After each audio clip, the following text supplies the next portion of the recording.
Let us begin with the line by line explanation of this particular chapter, Indigo. Let us begin. The chapter begins with the interaction between Louis Fisher, that is the narrator and also the author of this particular chapter, and Mahatma Gandhi.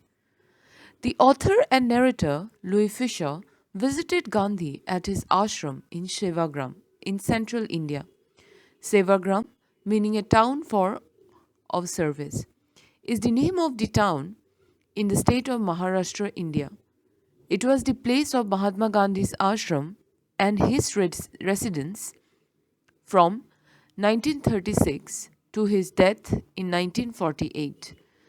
This year was 1942, 5 years before India achieved independence, and also the year in which the famous Quit India movement started.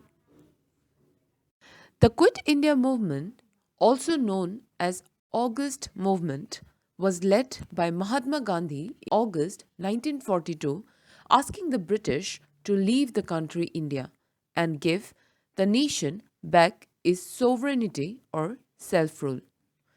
It was during this interaction, the meeting with Mahatma Gandhi, Gandhi offered to explain the reason, the background, how he had decided to insist on the going away of the British from India, that is, urged the departure given in your book.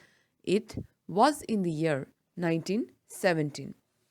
So, in the book, it was read as when I first visited, I here refers to the Louis Fisher, visited Gandhi in 1942 at his ashram in Sevagram in central India. He said, I will tell you how it happened that I decided to urge the departure of the British. It was in 1917.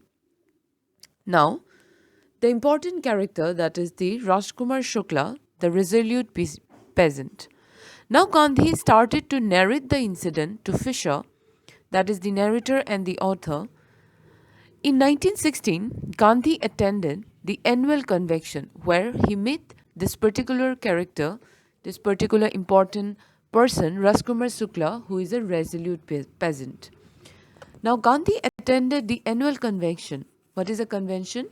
A convention is a large formal meeting of large number of people for discussion of an action on particular matters of common concern.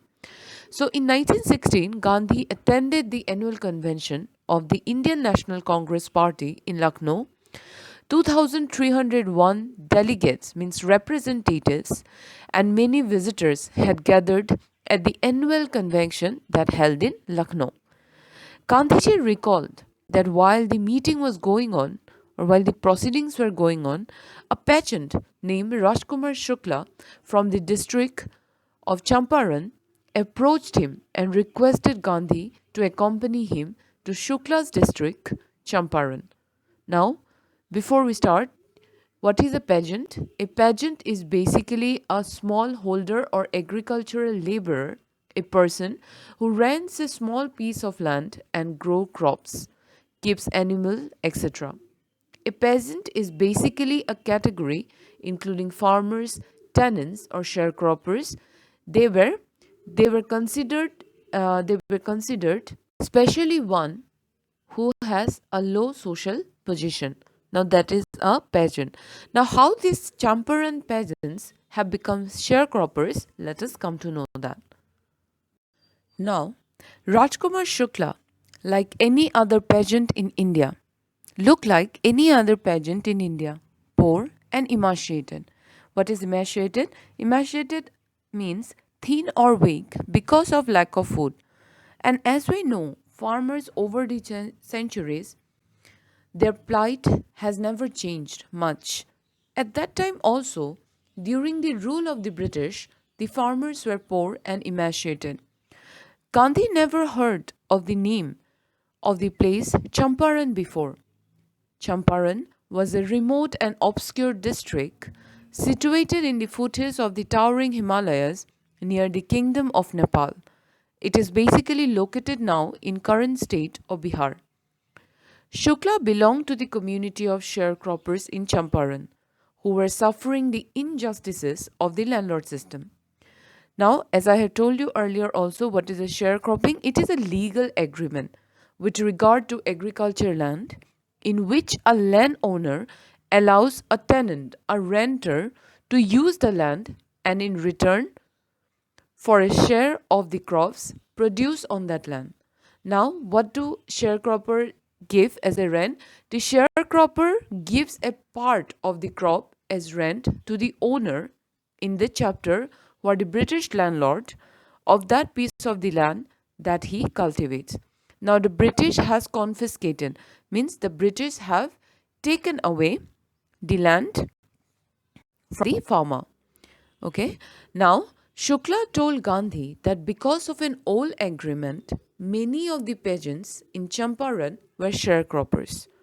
Now, a bit of historical background will help you to know what I am exactly talking about. Now, indigo was a cash crop which the peasant of Bihar, Andhra Pradesh, and Bengal had been forced to plow, means had been forced to plant in their land against their wishes.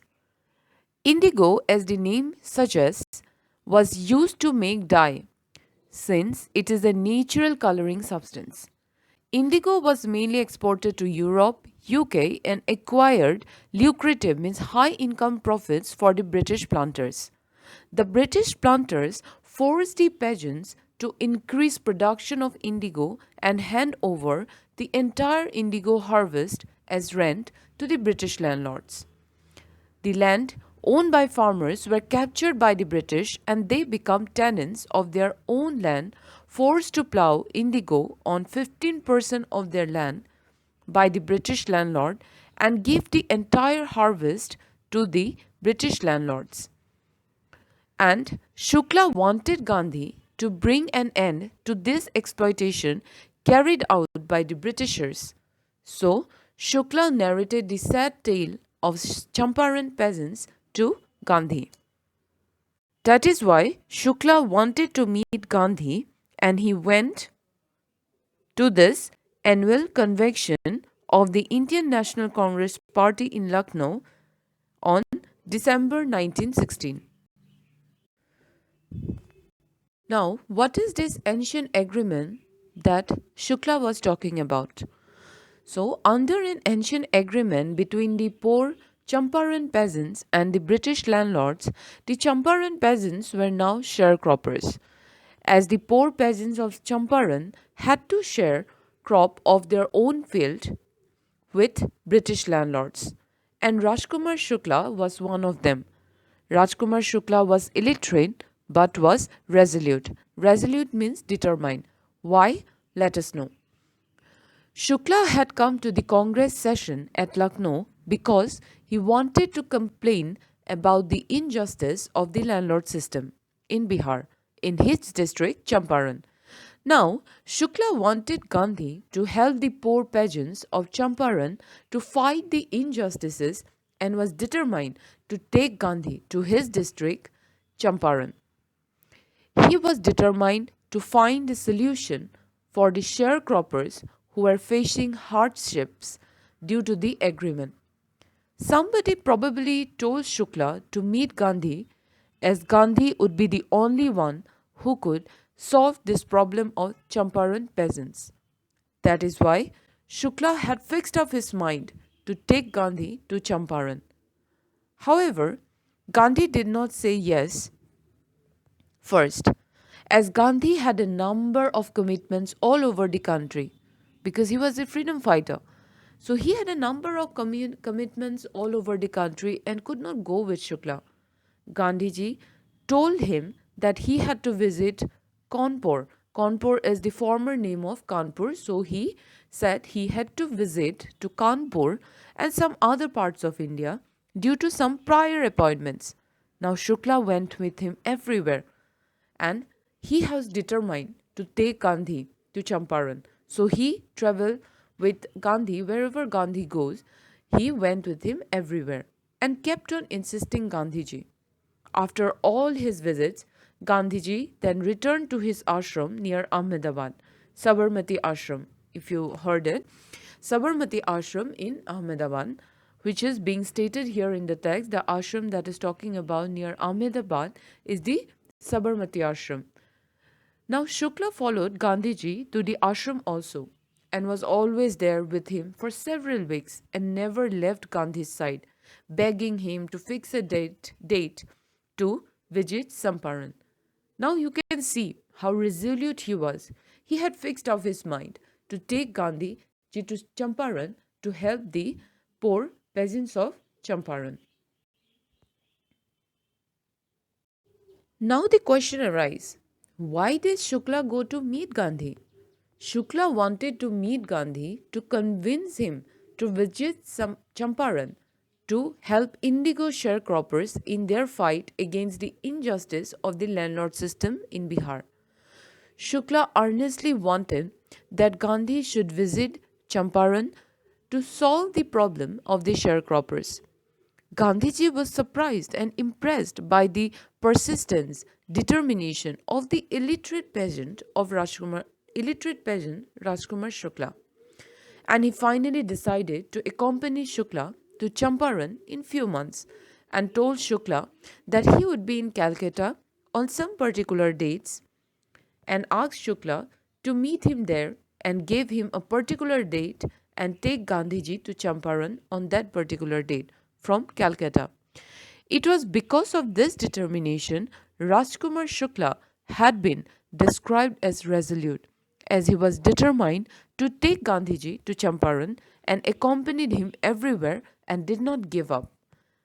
After months had passed, on that particular day that Gandhiji had told Rajkumar Shukla to be there, so on that particular date, Gandhiji found Shukla was eagerly waiting for him at the appointed spot in Calcutta. Shukla was sitting on his haunches. Now, haunches means sitting balancing on his feet. When Gandhiji arrived and waited for Gandhi till Gandhiji was free from his commitments. Now, what happened after that? Where did both these two characters went? Let us see. Now, in this particular chapter, Fisher means Louis Fisher, the writer and the narrator, also sheds light on the problem of untouchability in the Hindu society. And how did Gandhi become the victim of untouchability? Let us know. So, what happened at the Rajendra Prasad house? So, after Shukla met Gandhi at Calcutta, both Shukla and Gandhi boarded the train for Patna in Bihar from Calcutta. Patna is the capital of Bihar and Champaran is in Bihar. So at Patna, Shukla took Gandhi to the house of the lawyer Rajendra Prasad, who later became the president of Congress Party and Independent India. But at that time, Dr. Rajendra Prasad was neither the president of Indian National Congress nor he was the president of Free India. It was 1916 and he was merely a lawyer. Then, why did Shukla took Gandhi to Dr. Rajendra Prasad's house? Rajendra Prasad was a lawyer and he could give Gandhi more information about the legal terms and action.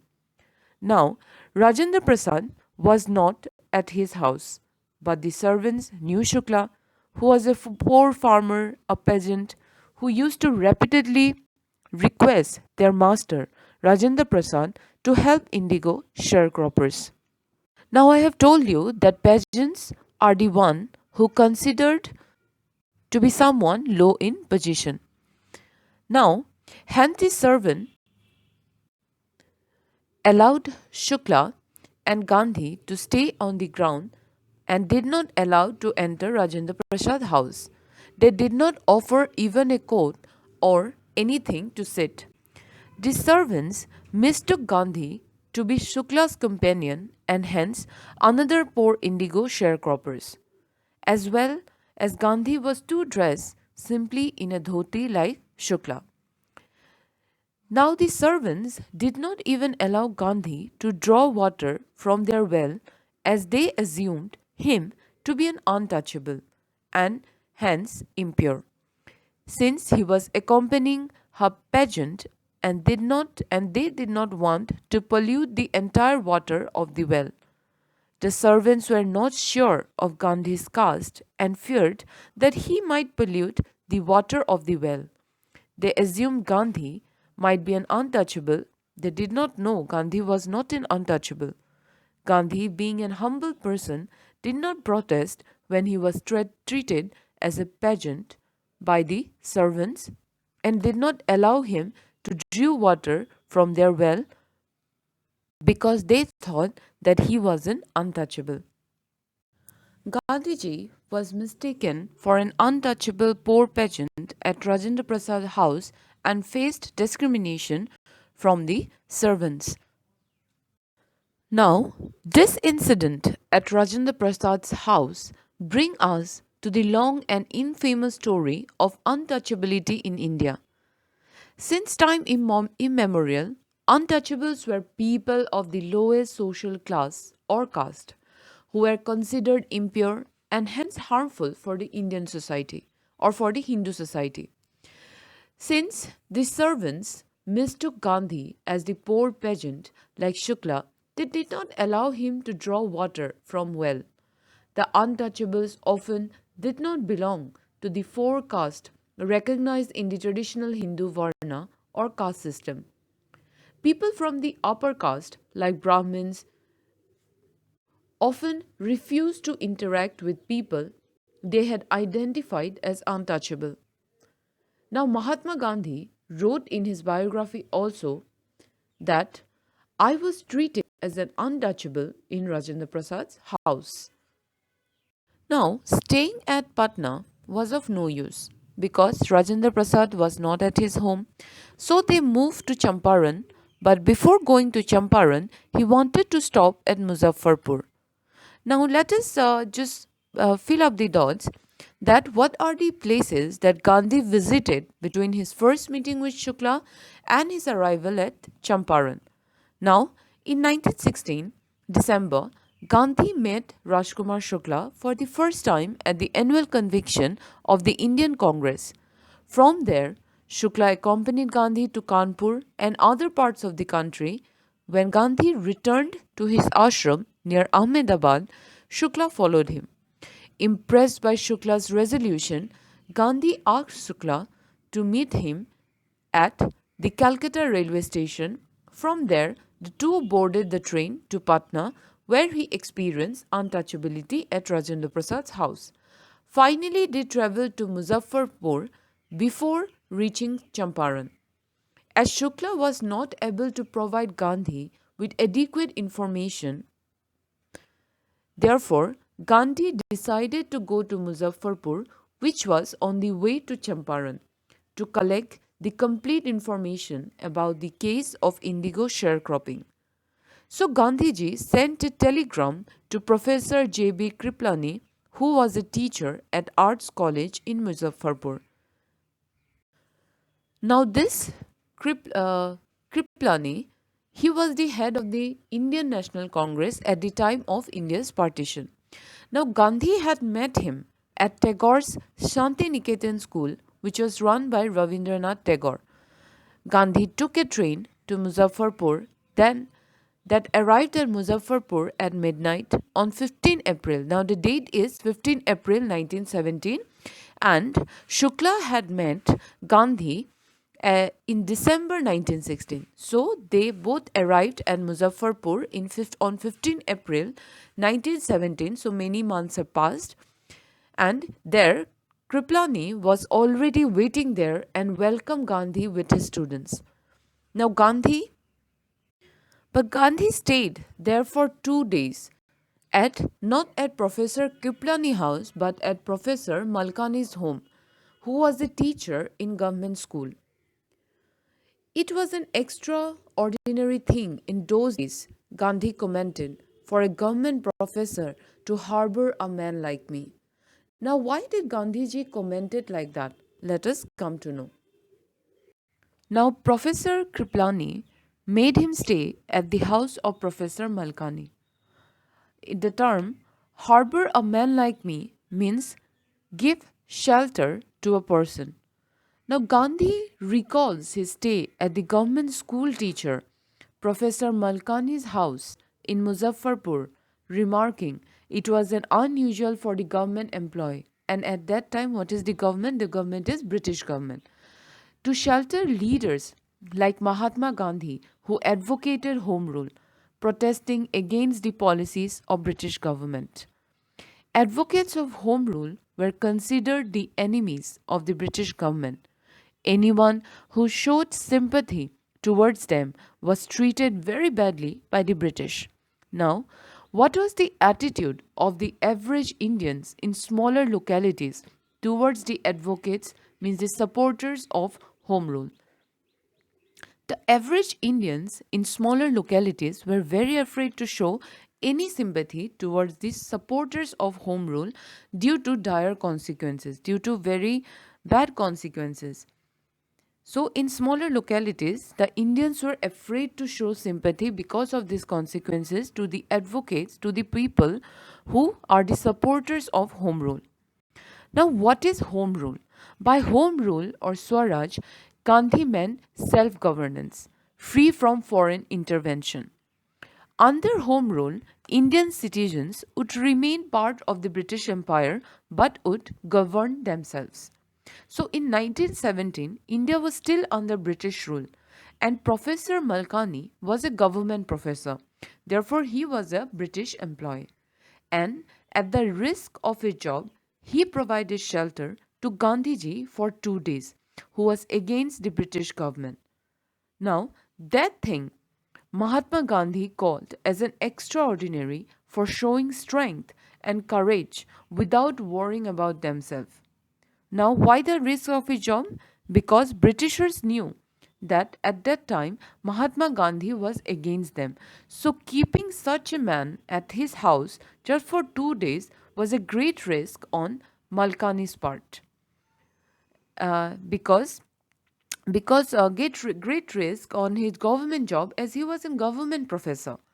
Soon, the news of the arrival of Gandhiji and his purpose of visiting the district spread in whole Muzaffarpur and also in Champaran. Now, sharecroppers from Champaran flocked in large number to meet their leader. They come in large numbers, very large crowds, to meet their leader, the champion of their cause, Mahatma Gandhi. Now, these people who are the sharecroppers from Champaran, did not even know anything about Gandhi or his political struggle. They just knew a Mahatma had came to fight for them, and they all came together to see their leader. Even the lawyers of Muzaffarpur, who frequently fought cases for peasants in courts, made Gandhiji to help Gandhiji with information necessary for his success, as the lawyers knew that Gandhi was already fighting against the Britishers and had decided to help the poor sharecroppers at Champaran. They explained to him about their cases and the fee that they charged them. It is important to note here that Gandhi was a trained lawyer himself but did not charge any of the peasants for for their justice, as he was fighting for their justice, so he did not charge any of the peasants. But the lawyers at the Muzaffarpur, they were explaining to Gandhi about the case and also the fee that they charged the poor peasants. Now the lawyer wanted to tell Gandhi not to worry about anything, as they were fighting the cases for peasants, for the poor peasants, and wanted to impress Mahatma Gandhi by saying that they used to take high fees, and that made Gandhi very angry with the lawyers, as they were in the position to help the sharecroppers, but they charged high fee from the already crushed and fear-stricken sharecroppers. They would have helped them in a better way. So Gandhi was very angry and he sided the lawyers, means scolded the lawyers who charged such high fee from the poor sharecroppers for fighting their cases. Secondly, Gandhi soon realized that taking up their cases to the court was of more hindrance than help for them. Why? It was useless to go to the courts, as the judiciary that was under the British government was not doing anything good for the peasants. There was no justice for the poor sharecroppers, as it was a British court. It was just a wastage of time, as they would give just date after date. He identified that the basic problem of the sharecroppers was the fear of the landlords and the upper caste members of the society, and he set out to cure it. Their poverty and downtrodden status made the peasants underconfident and scared of law proceedings. The important thing was to bring peasants out of fear that was crushing them. Therefore, in the chapter, you will find in page number 48, towards the last, he said, taking such cases to the court does little good. Where the peasants are so crushed and fear stricken, law courts are useless. The real relief for them is to free from fear. Very important line, underline this. The real relief for them is to be free from fear. Now, what did Gandhi do after that? Now, Gandhi wanted to set them free, means the peasants free from fear. He declared that legal proceedings was not as useful as freeing the peasants from the fear of the landlords. That is why Gandhi felt taking the Champaran case to the court was useless. He realized that making the peasants free from the fear of British landlords was more important than fighting for them. And this is the first message of the chapter. Mahatma Gandhi banked upon one thing and give importance upon one thing a lot. He said that we should not live under anybody's fear. When we will come out of that fear, then only we will become free. It was after this realization the Indians started to fight against British. If they had a fear of the Britishers, they would never have the courage to fight against them. And that is why the Gandhi has said during his interview that I will tell you how it happened that I decided to urge the departure of the British. That was in 1970. So in Champaran, with this case, he got the idea to fight against British and asked the British to free India, to go out of India. So the first message that we got, that to conquer anything, we need to come out of fear and should not live under anybody's fear. So the Gandhi wanted the peasants to first come out of the fear, out of that fear of the landlords, because they were crushed, so crushed and fear stricken, and that is why taking up their case to the court was of no use. Now, what happened after that, we will come to know in our next session. Thank you.